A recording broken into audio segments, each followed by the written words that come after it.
নমস্কার, good afternoon. আমি আমার গুরুদেব পরম ভগবান ভোলানাথের নাম স্মরণ করে আমার আজকের ব্লগটা আমি শুরু করছি। তোমরা প্রত্যেকে নিশ্চয়ই খুব ভালো আছো, আর আমিও বেশ ভালো আছি। তো প্রথমেই ধন্যবাদ জানাই যারা আমার চ্যানেলটিকে সাবস্ক্রাইব করেছো, আমার পাশে আছো, এবং যারা করনি এখনও সাবস্ক্রাইব, তারা প্লিজ সাবস্ক্রাইব করো আমার চ্যানেলটিকে, আমার পাশে থেকো। আমি চাই আমার যে কথা আমি হয়তো সেরকমভাবে গুছিয়ে বলতে পারছি না, তবু চেষ্টা তো করছি সেটা তোমরা শোনো। তো এটাই আমার চাহিদা তোমাদের কাছ থেকে। আর প্লিজ দেখো, তাহলে আমার ভিউজটা হবে, এবং লাইক কমেন্ট করো। আমি যথাযথ চেষ্টা করছি, আমার যতটুকু কি বলবো শরীরে কুলোয়। আমি আগেই বলেছি, আমি 2015-তে আমার সেরিব্রাল হয়েছিল। আমি খুব একটা ওই যে যেমন ঘুরে ঘুরে ব্লগ করা খুব একটা মানে পারিও না, আর কষ্ট হয় শরীরে। তো আমি বসেই আমার নিজের জীবনের কিছু গল্প তোমাদের কাছে শেয়ার করি। তো প্লিজ আমার চ্যানেলটিকে সাবস্ক্রাইব করো, লাইক কমেন্ট করো এবং পাশে থেকো। তো যাই হোক, অনেক কথা বললাম। এবার আমার যে বক্তব্য, আজকের বক্তব্য, সেটাই তোমাদের কাছে তুলে ধরছি। এটি একটি আমাদের সমাজের অঙ্গ বলতে পারো, এবং এরা যারা আমাদের সমাজের অঙ্গ, এরাও মানুষ, রক্তে মাংসে গড়া মানুষ। তাদের মানুষ খুব মানে যারা তথাকথিত নর্মাল, তারা কিন্তু খুব একটা ভালো চোখে এদের দেখে না। তো সত্যি কি এরা নর্মাল? তা সেটাই আমার প্রশ্ন। তো কি ব্যাপারে আমি কথা বলতে চলেছি শোনো, ক্রমশ প্রকাশ্য। আমি যখন ছোট ছিলাম, আমরা যে বাড়িতে থাকতাম, মানে আমাদের যে বাড়ি ছিল বাপের বাড়ি, তার উল্টো দিকে একটি বাড়ি ছিল, মানে রাস্তার ওপারটাই, রাস্তা বলতে লেন, এটা একটা লেনের উল্টো দিকে একটি বাড়ি ছিল, দোতলা বাড়ি। সেই বাড়ির ওপরে একটি মুসলিম পরিবার থাকতো। তাদের নিয়ে আজকে আমার কথা না, কথা হলো যারা নিচে থাকতো। তো ওই মুসলিম পরিবারে ওই 3-4টে না কটা ঘর ছিল, পুরোটা নিয়েই ওরা থাকতো, কারণ তাদের পরিবার বেশি ছিল। এবং একতলায় যেই যারা থাকতো, তারা 3টে পরিবার থাকতো একসঙ্গে না, মানে সামনের ঘরটাতে একজনরা থাকতো, পেছনে আর একটা সাইড ঘরে আর একটা পরিবার থাকতো, আর এই সামনে যারা থাকতো তাদের ওই মানে বাঁ দিকের পেছনেও একটা পরিবার থাকতো, একটা ঘর নিয়ে। আর যারা আর এদের ডান দিকেও আর একটি পরিবার থাকতো। যারা পেছনে থাকতো তাদের নিয়ে আমার বক্তব্য না, বক্তব্য হলো যারা সামনে থাকতো, মিস্টার অ্যান্ড মিসেস রড্রিক্স। ওনারা অ্যাংলো ইন্ডিয়ান ছিলেন। তো আমার জ্ঞান যখন হয়েছে, বা আমার বোধশক্তি বলতে এই পারিপার্শ্বিক বোধশক্তি যখন হয়েছে, তখন আমি দেখতাম, এবং আমার মাও দেখেছে বিয়ের পর এসে, একটি মানে ওই মিস্টার অ্যান্ড মিসেস রড্রিক্সের একটিই ছেলে ওনাদের। তো সেই ছেলেটি সকালবেলা উঠে ওর একটাই কাজ ছিল, ঘুম থেকে উঠে জানলার কাছে একটা আয়না লাগিয়ে, ছোট আয়না লাগিয়ে, সে তার মুখের যে দাড়ি, সেই দাড়িগুলো তোমার চিমটে দিয়ে বা কিছু দিয়ে ওপরাতো, এবং একটা সাদা রুমাল হাতে থাকতো, সেটা দিয়ে বারবার মুছতো। এটা আমরা এদিক থেকে দেখতাম, ওদিকে ওইটা করতো, সেটা বুঝতে পারছি। এবং খুব গায়ের রং ফর্সা, লম্বা, দেখতে শুনতে খারাপ না, কিন্তু তার চলন বলন, তার কথা বলার ধরন সবই মহিলাদের মতন। তো তখন না আমরা ঠিক বুঝতাম না, জানো তো, তখন মানে খুব কম এই রকম যারা কি বলবো, তাদের ভেতরের সত্তাটা, মেয়ে সত্তা, সেটা না তখন প্রচলন ছিল হয়তো, কিন্তু সচরাচর রাস্তায় দেখা যেত না। তো এই মিস্টার আর মিসেস রড্রিক্সের যে ছেলে, যার কথা বলছি, তার নাম ছিল টাইরন। স্বভাবতই ওনারা একটি পুত্র সন্তানের জন্ম দিয়েছেন, এবং তার ছেলেরই নাম হবে টাইরন। তার নাম টাইরন রড্রিক্স। তো ওই রকম হেঁটে চলে যেত, এবং সে যখন তার কাজে যেত, কি কাজ করতো আমি জানি না, এই ধরো 10:30-11টা নাগাদ সে প্রত্যেক দিনই বেরিয়ে যেত, এবং তাকে নিতে আসতো একটি মোটর বাইক করে, একটি পুরুষ তাকে নিতে আসতো এবং তার পেছনে সে এমনভাবে জড়িয়ে বসতো যেমন স্বামী স্ত্রী, প্রেমিক প্রেমিকা যেরকম ধরে। তখন না আমরা ভাবতাম যে এটা আবার কি, এটা বোধহয়, এবার আমার মা ও তো সচেতন ছিল না তখন এই ব্যাপারে, এই সমকামিতা যেটা বলার মানে বিষয় আজকে আমার। তো আমার মা বলতে কি জানি এরা কাকে নকল করে, এইরকম এই কাকে নকল করে রে, মনে হয় কোনো বিদেশি ফিল্মে কোনো কিছু এরকম আছে, সেই ক্যারেক্টারকে হয়তো নকল করছে। বাবা, মিস্টার অ্যান্ড মিসেস লর্ড্রিক্সের কি কষ্ট, এইরকম একটা সন্তান যে পুরুষ হয়েও সে মেয়েকে ভালো মানে মেয়ে হতে পছন্দ করে। তখন তো এত ডিটেলস এই ট্রান্সজেন্ডার এইসব কথাগুলো বা এইসব জিনিসগুলো আমরা জানতাম না। এখন যেমন সাধারণ মানুষের মানে আমরা যারা সাধারণ মানুষ তাদের পরিবারও এরকম জন্মায়, দেখতেই পাচ্ছ, তোমরাও দেখতে পাচ্ছ, আমিও দেখতে পাচ্ছি। এবং আমি শুনি অনেক সেলিব্রিটি যারা পুরুষ কিন্তু তাদের ভেতর নারী সত্তা। তো তা আমার এটা মনে হয় যে তখনও মানে আমি যখন ছোট ছিলাম তখনও এই সমকামিতা বা তোমার কি বলবো আর একটা ট্রান্সজেন্ডার এইগুলো তখনও হয়তো ছিল, কিন্তু সেটা প্রকাশ পেত না, তাদের মা বাবারা হয়তো চেপে রাখতো। কিন্তু এইটা ধারণা ভুল, অনেকে এই ধারণাটা পোষণ করেন এরা কিন্তু ওই বৃহন্নলা বা যাদের বলা হয় হিজড়া, এরা কিন্তু তা না, কিন্তু মানে ওই লিঙ্গতে এরা বিলং করে না। এরা এমন একটা জিনিস যে তাদের নিজের লিঙ্গকেই তারা মানে মানে যে পার্টনার হবে সে তার সমলিঙ্গ হবে, সেরকম লোককেই সে ভালোবাসে।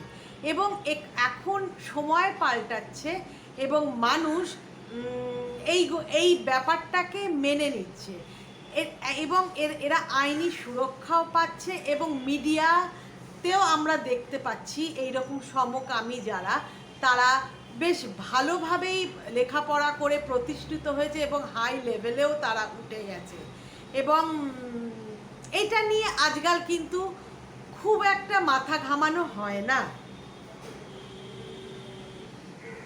তাই আমার বলার বিষয় এই সমকামিতা আগেও ছিল এবং সেটা লোকের সামনে প্রকাশ হতো না, কারণ তখন মিডিয়ার ব্যাপারটা অতটা ভাইরাল বা প্রচলন ছিল না এবং মানুষ এটাকে খোলা মনে মেনে নিত না। এবং আমিও কিন্তু খুব একটা, আমি নিজে স্বীকার করছি, আমিও কিন্তু এটা খুব একটা খোলা মনে এককালে মেনে নিতাম না, কারণ আমার মনে হতো বাবা ছেলে হয়ে জন্মেছে ছেলের মতন থাকলেই তো হয়, এবং যারা মেয়ে হয়ে জন্মেছে মেয়ের মতন থাকলেই হয়, ছেলে মানে ছেলে ছেলে ভাবের কী দরকার, মানে মেয়েলি ভাবের কী দরকার, ছেলের ভাবের, এই কথাগুলো কিন্তু আমিও বলেছি এককালে এবং আমি ভুল বলেছি। ওদের যে কতটা কষ্ট সেটা নিজেদের কোপ আপ করা বা নিজেদের সমাজের সঙ্গে মানিয়ে নেওয়া যে কতটা কষ্ট সেটা মানে বলার ভাষা নেই আর কি, যেটা বলতে পারো। এবং আমি তোমাদের একটা কথা বলছি যে এই রকম মানুষকে অনেকে বাড়িতে এরকম জন্মালে তারা কি করে, ও বিয়ে হয়ে গেলে ঠিক হবে, এই কথাটা বলে। তারই একটি ঘটনা বলছি তোমাকে, তোমাকে না তোমাদের বলছি। আমাদের বাড়িতে একজন আসতেন, আমার বিয়ের পর আমি দেখেছি, কাকিমা, মানে এরা কাকিমা বলতো, তো আমিও যথারীতি কাকিমা বলতাম, কিন্তু উনি আমার নিজস্ব কেউ না। তো ওনার স্বামীও, যেহেতু আমার শ্বশুরমশাই কাউন্সিলর ছিলেন, ওনার স্বামী কর্পোরেশনে কাজ করতেন, সেই সুবাদে ওনাদের ফ্যামিলির সঙ্গে হৃদ্যতা হয়েছিল, তো আসতেন আমাদের বাড়িতে। তো তাই জন্য ওনাকে কাকিমা বলতাম এবং উনি মাঝে মাঝেই আমাদের বাড়িতে আসতেন। ওনার স্বামী চলে যাবার পর উনি ওই কর্পোরেশনের চাকরিটা পেয়েছিলেন। তো কাকিমার 3 মেয়ে, 3 মেয়ের মধ্যে 2 মেয়ের আগেই বিয়ে হয়ে গেছিলো এবং ছোট মেয়েটি আমারই বয়সী। তো সেই মেয়েটিকে যথাসময় বিয়ে দেওয়া হলো, গ্র্যাজুয়েশন, এই মেয়েটি মাস্টার ডিগ্রি কমপ্লিট করলো, তাকে বিয়ে দেওয়া হলো। এই যে কাকিমার কথা বলছি উনি থাকতেন বিরাটিতে এবং মেয়েটির বিয়ে হলো বেলঘরিয়াতে। তো বিয়ে দেওয়া হলো, তো বিয়ে দেওয়ার পর দেখা গেল ওর যে স্বামী হলো, যে ওর সঙ্গী, জীবনে চলার পথের যে সঙ্গী, সে ওই ছেলেটি, পুরুষটি, তো সে ওকে কোনো দিন ছুঁয়েও দেখেনি এবং স্বামী স্ত্রীর যে শারীরিক সম্পর্ক, সেই সম্পর্ক প্রায় মাসখানিক হয়ে যাবার পরও তাদের ঘটেনি। তো তার খুব অবাক লাগতো। মাঝখানে ওরা হানিমুনে গেছিল বেড়াতে, তো বেড়াতে গিয়ে তো মেয়েটি মানে এই কাকিমার যে ছোট কন্যাটি, সে তার স্বামীকে স্বাভাবিক একটা রোম্যান্টিক ব্যাপার, হানিমুনে গেছে, সে তার বরকে হাতটা এরকম ধরে হাঁটছে। তো তার স্বামী মানে ওই ছেলেটি তার বউয়ের হাতটি এরকম ঝেড়ে ফেলে দিয়ে বললো, এরকমভাবে আমাকে ধরো না, আমার পছন্দ হয় না। এইরকম বারবার হয়েছে এবং বেডরুমেও সে তার স্বামীকে জড়িয়ে ধরার চেষ্টা করেছে। স্বামী সঙ্গে সঙ্গে তাকে সরিয়ে দিয়ে বাইরে গিয়ে একটার পর একটা সিগারেট খেতে আরম্ভ করেছে। এটা ও পরবর্তীকালে যখন তাদের ডিভোর্স হয়ে যায় তখন বলে, এবং ও এই কথাটি খোলা মনে তার শাশুড়িকেও বলেছিল যে মা, আপনার ছেলের কি আমাকে পছন্দ হয়নি, বা ওর কি অন্য জায়গায় ভালোবাসার সম্পর্ক ছিল, তো আপনারা কেন তার সঙ্গে বিয়ে দেননি? ও তো আমার সঙ্গে মানে স্বাভাবিক হতেই পারছে না। এবং এতদিনে ওদের প্রায় বছর ঘোরার সময় হয়েছে, এতদিনেও একটা দিনের জন্য শারীরিক সম্পর্ক হয়নি। এমনকি ছোটোখাটো জিনিস মানে যেমন চুম্বন করা বা হাত ধরা বা জড়িয়ে ধরা, এইগুলোও নাকি তাদের মধ্যে হয়নি। তখন ওর মা বলেছে, তোমারই দোষ আছে, তুমি তোমার স্বামীকে বেঁধে রাখতে পারছো না, এই না সেই না।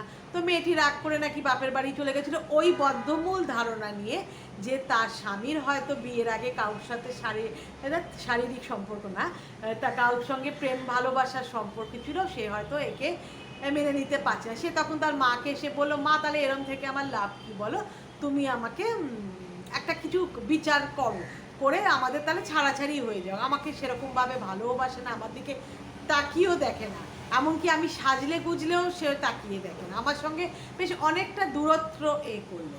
তো এই নিয়ে ওদের বসে একটা মিটিং হলো, হলো। তো মেয়েটি আবার তার শ্বশুর বাড়িতে ফিরে এলো।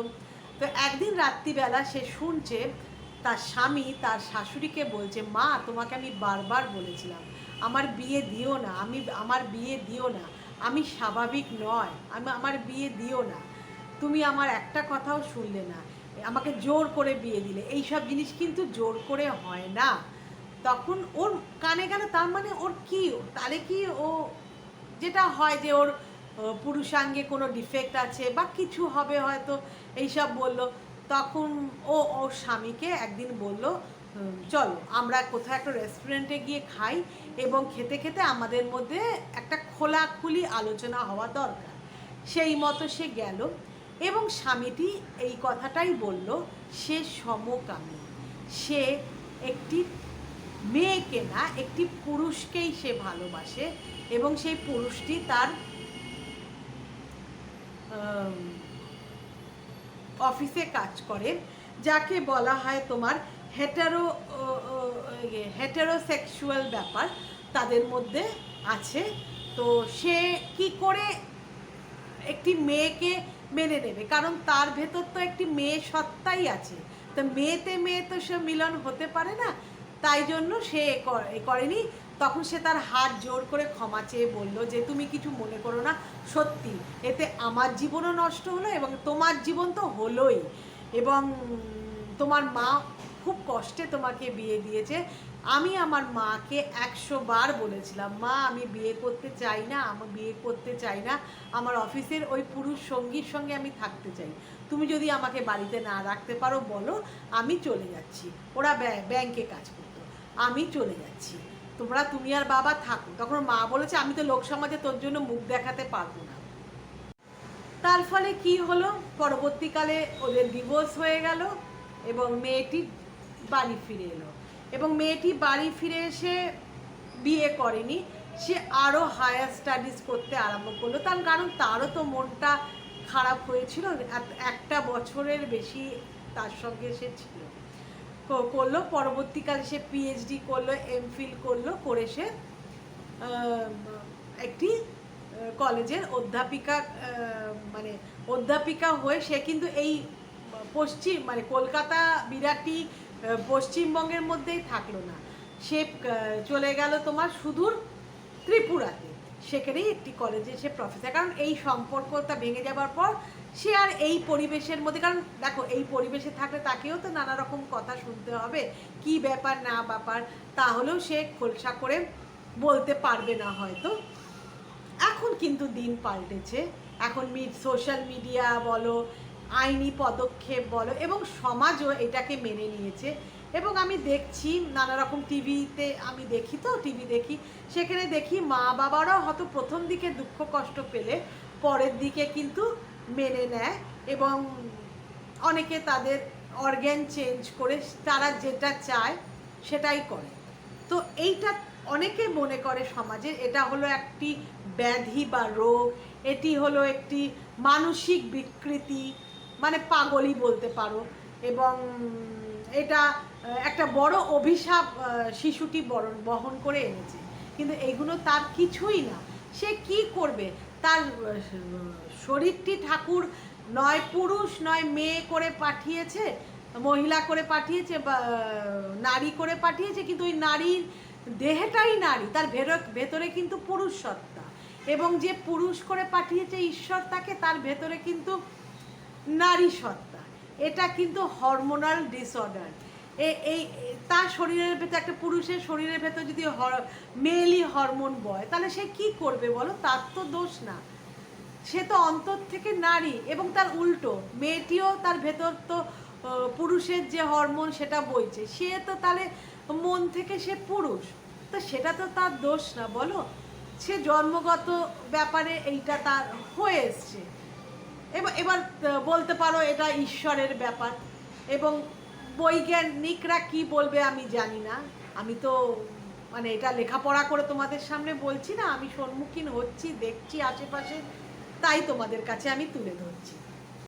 তাই আমি বলছি তোমাদের পরিবারে বা আশেপাশে বা বন্ধু মহলে যদি এরকম হয়, এরকম ট্রান্সজেন্ডার বা সমকামী মানুষদের সঙ্গে সমাজে দেখা যদি হয়, তোমরা ওদের সঙ্গে সহজভাবে মেশো, মানে ওই বাঁকা চোখে তাকিয়ে মুখ টিপে হাসি এইগুলো করো না, কারণ ওরাও তো নেগলেক্টেড হয় বলে, বা ওরা মানে একটা মনে মনে তাদের কষ্ট আছে, কত কষ্ট বলো তো ওদের ওদের মানে তা যাদের সমাজ মেনে নেয় না।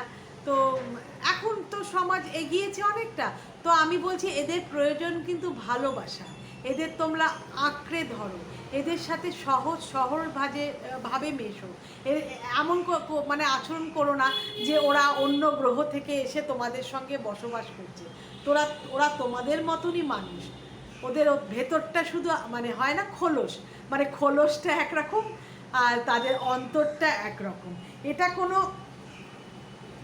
মানে কি বলবো অভিশাপ না। যেমন তোমরা বাবা ওই রকম ওর সঙ্গে মিশো না বাবা, না তা না, ভালোবাসো, মেলামেশা করো, এবং সমাজ আজকে এবং আইন ওদেরকে মানে কি বলবো লেখাপড়া করে এগিয়ে যাওয়ার সুযোগ সুবিধে দিয়েছে, এবং এরা এরা এমনিতেই কি বলবো দুঃখী মানুষ, কারণ দেখো তো মানে ওরা সবসময় সম্মুখীন হতে হয় ওদেরকে, যে তাদের মা বাবাদের দুঃখ কষ্ট ও তাদের চোখের জল এইগুলো তারা জন্ম থেকে দেখছে, তাদের মা বাবারা হয়তো কপাল চাপড়ে বলছে বাবা আমার ঘরেই এরকম জন্মাতে হলো, তো সেই মা বাবাদেরও বলা মন শক্ত করে মেনে নাও, কি করব। এবার এটা আমি বলছি খুব সহজভাবে, কিন্তু এটা খুব একটা সহজ না, এটা আমি জানি, কিন্তু কি করা যাবে, তাকে তো আর মেরে ফেলা যাবে না, তারাও লেখাপড়া শিখুক, বড় হোক, মানুষের মতন মানুষ হোক। এই যে যার কথা আমি বলেছিলাম আমার কাকিমার যে মেয়ে, তার স্বামী বা কাকিমার জামাই বলতে পারো, তো তার বাবা মা যেমন জোর করে বিয়ে দিল, তো বিয়ে দিলে কি হলো, সেই তো ডিভোর্স হয়ে গেল, উপরন্ত লোক হাসালো, বিয়ের একটা আড়ম্বর একটা খরচা হলো, মানে এত মানে লোকের জানাজানিটা হলো, বরঞ্চ সে বাড়িতে থাকলে এতটা তার জানাজানিটা হয়তো হতো না। ফোর্স করো না, এবং যাদের পয়সা আছে, যারা মানে অর্থকারী দিক থেকে খুব স্বাবলম্বী, তারা অনেকেই মানে তাদের লিঙ্গ চেঞ্জ করে, তাদের সাজ পোশাক চেঞ্জ করে তারা যারা ছেলে তারা মেয়ে হয়ে যাচ্ছে, তারা ছেলে হয়ে যাচ্ছে। তো এটা সহজভাবে মেনে নাও, তাদের ভালোবাসো, তাদের কটাক্ষ করো না, এটাই আমার আজকে বলার বক্তব্য। তো কেমন লাগলো? তোমরাও কি মানে এরকম আশেপাশে নিশ্চয়ই দেখো, কারণ খুব দেখতে পাই আজকাল। কিন্তু এটা আজকাল দেখতে পাই বলে এটা আজকের ঘটনা তা কিন্তু না, এটা সেই যুগেও ছিল, আমার ছোটোবেলাকার যুগেও ছিল, তারও আগে ছিল। নালে আমি ওই টাইরন রকজিসের কথা বলবো কেন, ছিল। তখন ওরা সামনে আসতো না, বা ওদের সমাজ এত খোলা মনে মেনে নিত না। এখন মেনে নিচ্ছে বলে আমরা দেখতে পাই, অন্তত পাড়ায় একটা দুটো তুমি দেখতে পাবেই। তো আমাদের পাশের পাড়াতেই একজন ছিলেন, কি ভালো লেখাপড়ায় ভালো উচ্চ পদে সে চাকরি করতো, কিন্তু ওই রকম পুরুষ, সে পুরুষ কি মানে ভেতর বাইরেটা পুরুষ, ভেতরটা তার মেয়ে। তারপরে উনি মানে অকালেই চলে গেলেন, একদিন সেরিব্রাল অ্যাটাক হয়ে চলে গেলেন। তো তোমরা মেনে নাও, এবং তাদের পরিবারের লোকেদেরও বলছি, যেরকমই হোক, যদি তাদের চেঞ্জ করতে পারেন টাকা পয়সার জোর থেকে করে, তাদের যেরকম তারা হতে চাইছে সেরকমভাবেই তাদের মানুষ করে বড় করো। তো কেমন লাগলো আমার এই উপস্থাপনা? যদি তোমাদের ভালো লাগে নিশ্চয়ই লাইক কমেন্ট করো, এবং অবশ্যই আমার চ্যানেলটিকে সাবস্ক্রাইব করে আমার পাশে থেকো। কেমন? Bye bye, thank you so much.